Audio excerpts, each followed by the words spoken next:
On the 20th of January 2026, and a matrimonial division of Accra High Court, and the ruling ebaye on Madam Joanna Quay and Mr. Richard Nyama divorce and sensem neho. Now, Judge Otsena Semni so his lordship Justin Kofi Dogu, or the advice be by or the end of the ruling. Na o to Madam Joanna Quay.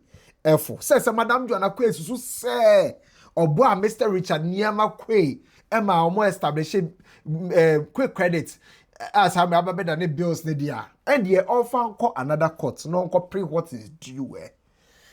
Madam Joanna offer advice no World Cup Sammy Widwane akwa Accra High Court or the Nipam and 9 and the Kokojina Accra High Court or Mr. Richard Nyamakwe Mr. Kwabena Iwa Bills Microcredit Limited and the Office of the Registrar of Companies. I hire Gossip 24. Message also be me a subscribe button so.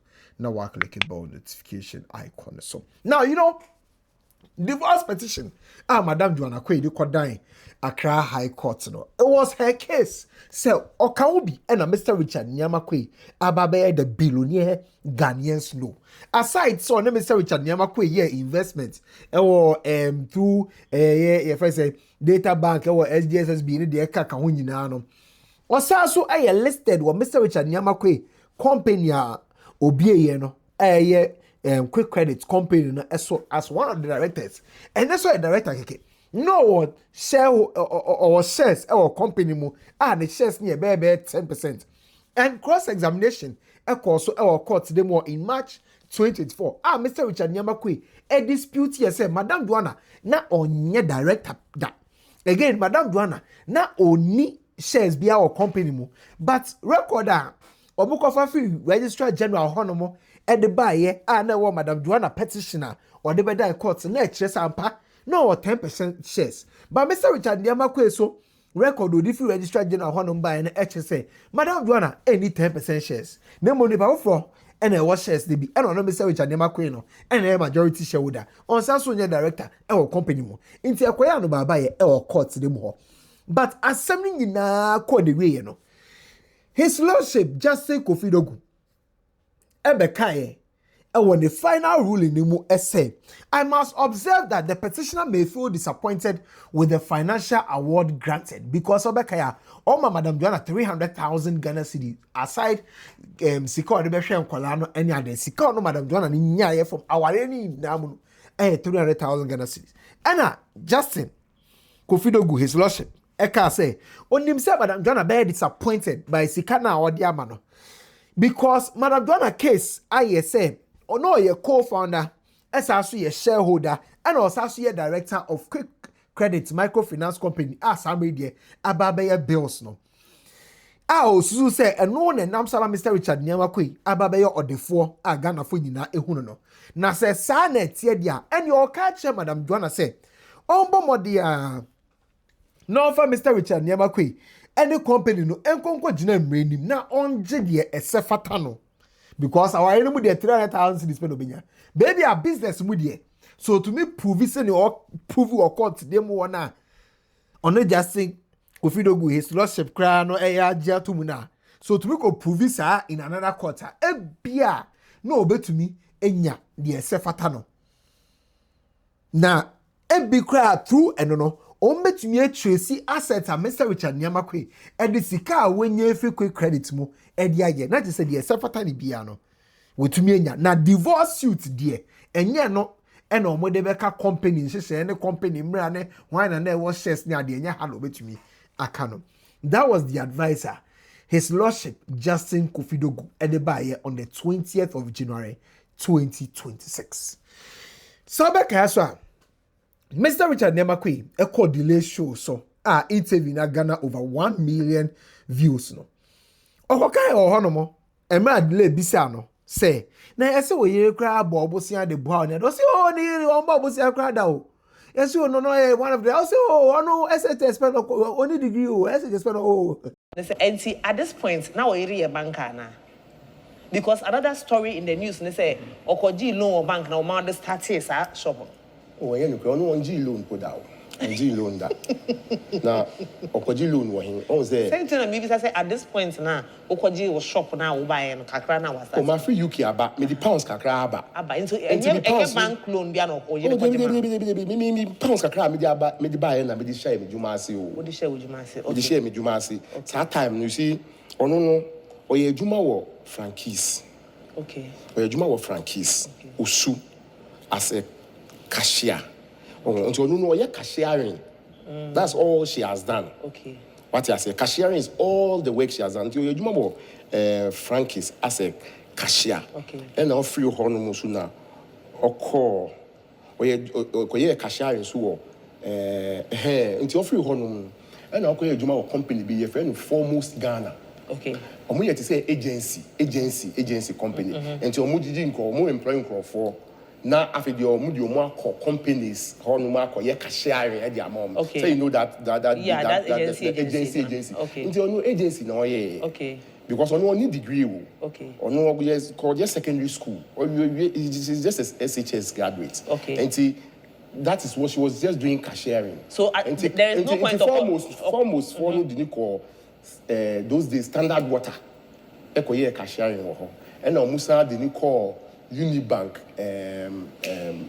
Kaneshi branch. Okay. Accra soon or no so called cashiering. Okay. And she wasn't like a staff of the bank. Okay. What I say, or your agent. It's one called this car Unibank and farmer. On G loan that. It was a advice, no, and it's some common in Madam Joanna, I can't boom. And as I made your deck Accra High Court. I said Joanna Quay, aka Joanna Kofi, and I said Joanna Kofi, aka formerly known as Joanna Quay. And a plaintiff court same way mo. And a defendant no Mr. Richard Nyamakwe. Second defendant near Kwabena Iwa. Third defendant no Bills microcredit. First now in Quebec quick credit. But he say Bills microcredit. And a fourth defendant no Office of the Registrar of Companies. First I can't say Registrar General no. Now Madam Joanna Asemi na and say oh no. The edikan Ghana ni mapa. Na Bills microcredit third defendant was same way no. Ono no 10% shares our Bills microcredit. At the time no, not due to share structure nti no. Na be kan say 100,000 shares our Bills microcredit no emu. Na Bills microcredit na can pass a company na ba se na ba ya.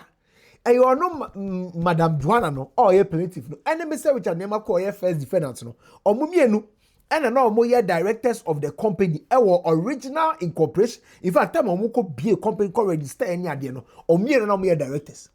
Omo aso na more shareholders. Our company ni mu.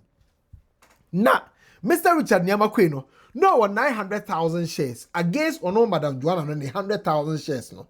It's Mr. Richard Nyamakwe 90%. No Madam Joanna no 10%. Inipa some media ni die be pie court nsesemi a ni Kwabena Iwa no miraculously ono Madam Joanna no ne share percentage 10% no some efri ni nsem wo company ni ekoko di sa Kwabena Iwa no ewo no o hwe se Kwabena Iwa no ofri hefa o be Kwabena Iwa no efri na sa transfer of shares nso no obi a mbo na mane obi a mbo na mane.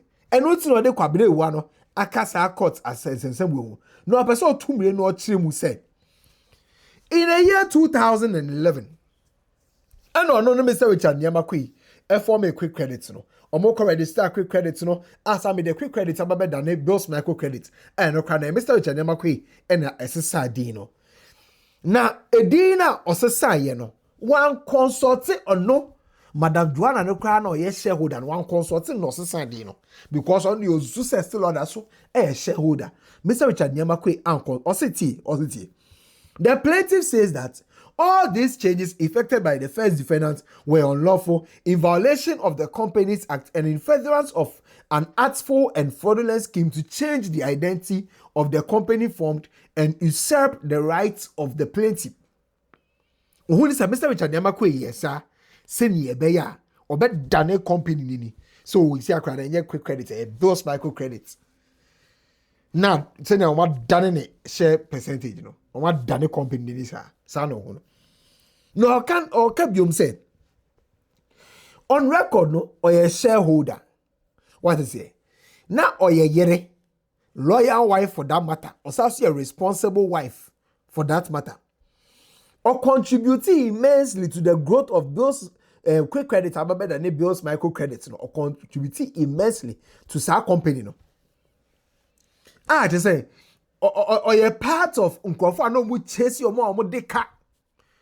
Omo bo busia nkofo beji busia no chesi omo meaning so ka omo boss to first ni ho bi there one boss to but come on omo chesi edan academy quick credits no ka ho bi no ka ho and omo run a company no the owo ni say company no shares are owo mu no enye obi ejapade eye onu na ejapade enye say bia waware anaso ne be mate interior be man so na 90% shares of the company nti no be man bet be a check the offer ni onu 10% no eye onu na ejapade opeso okai court ni sa na okai court ni sa no adanse wo mu che say on the 13th of March 2024 cross examination course no e dey di pefe say Mr. Richard Nyamakwe afa kwan bi so a transfer ono Madam Joanna no ne shares na ye ne japade no e de amo obi fufon without ono Madam Joanna ne permission.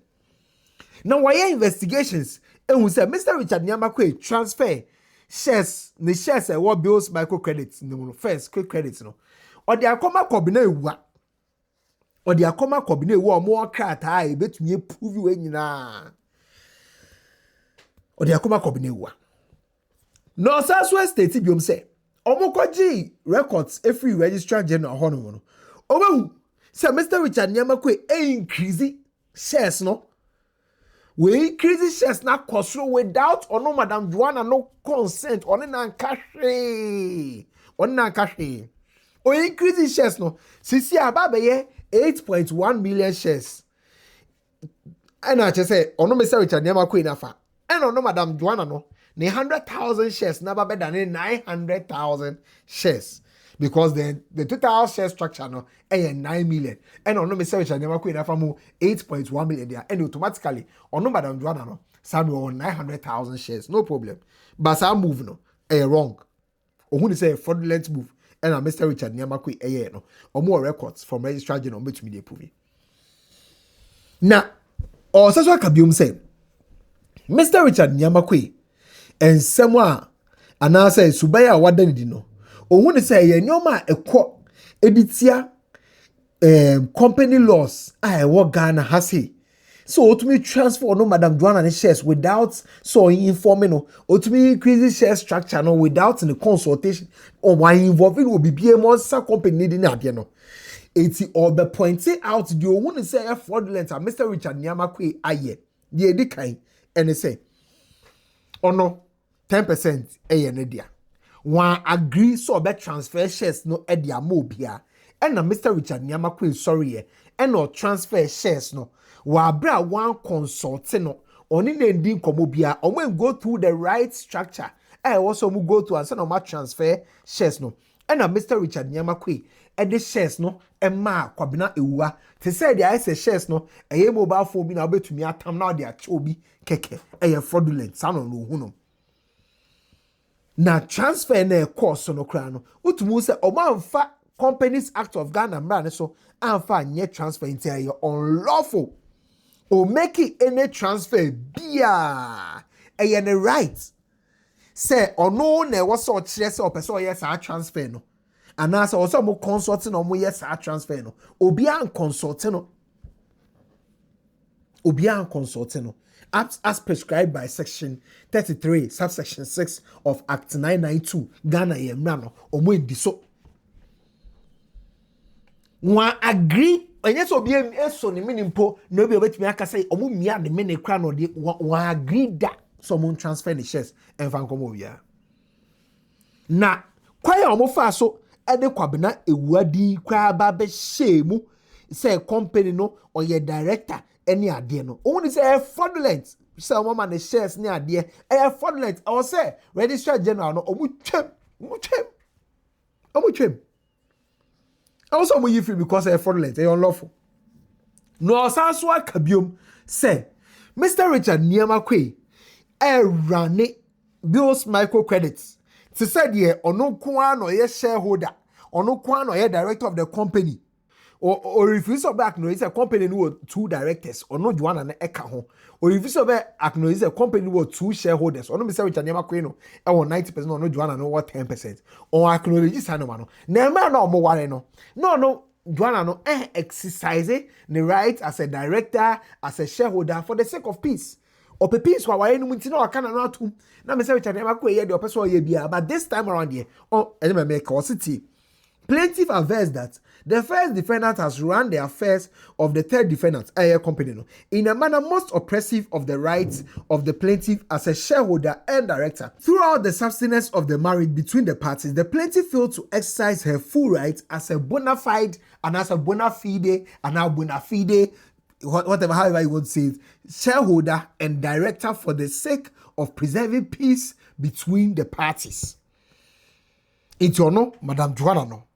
Do at the end of one no. Now yana asunye beba omawaye no muti no. Oya no akana no atum. No akana no atum. No one is another fraudulent and oppressive move ekoso. Just say Mr. Richard Nyama Kwei as a son the records of quick credit ababe bills microcredit was a son director structure no. And in adedi our press examination occurs on the 13th of March 2024 no emo. Resolution probably be ankoso.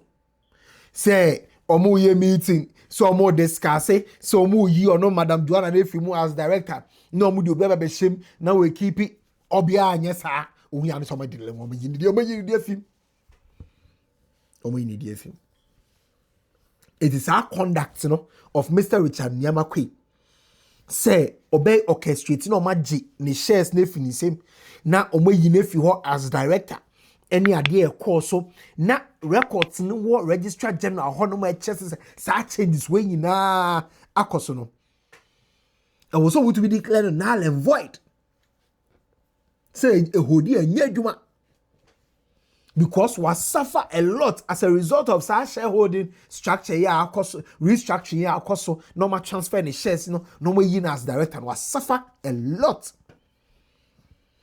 Na se court na nkebia ohun ni se Mr. Richard Nyama Kwei no on sa na adwen kwabene ewa onja shares ni mo bills microcredit omo acknowledge na as director and a registrar general so no ens sa records ni nkosi na etfs no nti court ni nkasa court ni declare so no Madam Joanna no eda soa ekita ni 10% shares e wo company mu those amre share structure na sesa ama de na first 100,000 no ababe 900,000 or percent court no enfa order mbra recognize or no Joanna Kwei and Joanna Coffee no eda so our 10% our bills microcredit or person will declare say transfer of shares course so from ono Madam Joanna to Kwabena Ewa without ono Joanna the consent no a null and void Adabraka hodi. O person court since so far order emra say records bia what register general no hono mo. I say baby mo register company wo no. Kwabena Ewa shares na sesa any ade no omuntwem.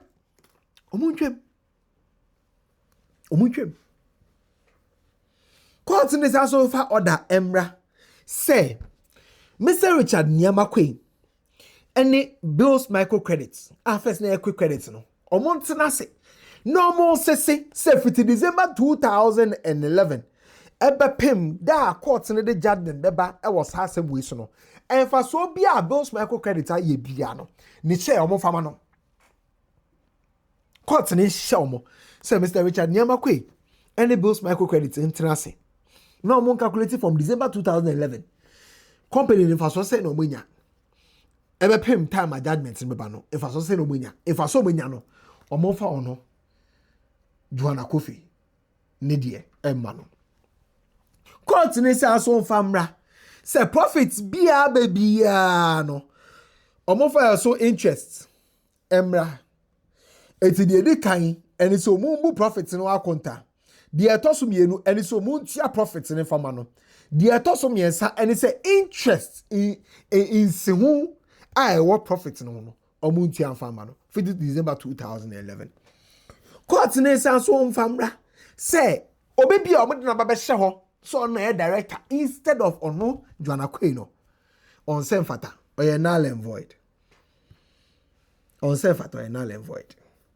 court ni san so fan ba se ono Joanna Quay no oda so a ana se Joanna Quay no oda so a ye director e wo bills microcredit ho court ni the by court ni san so fan ba se obebia na owo fourth defendant, which in this case, officer of the registrar general and as a register of companies office honorable records mu as director as D&D. Ah, no Joanna no, o man consult no, and said on the baby show biano. Omunche record be a obi omunche because meeting be and cause no Joanna near way. Omunche. Na court is also award the general damages against bills microcredits. Mr. Richard Nyamakwe, Kobna, and half is no office of the registrar general. Court in G damages in film because no a shareholder and no more movie. No. Court in Samsung for damages of fraud and Bob Mr. Richard Nyamakwe. Say poyene kankai. And a course. Court in for damages in Bonn. Court for general damages emra so mu yi no as director of bills microcredits court in damages for mano afa so no lawyer said you ombedidi ombeto nsua no nti eno nso no lawyer Godfrey Dameka no court in for judgment emra say Mr. Richard Nyamakwe bills microcredits Mr. Kwabena Ewua na afa so no office of the registrar of companies e ka bia wo ho bia no omuntu amfama no Gossip 24. You better ready to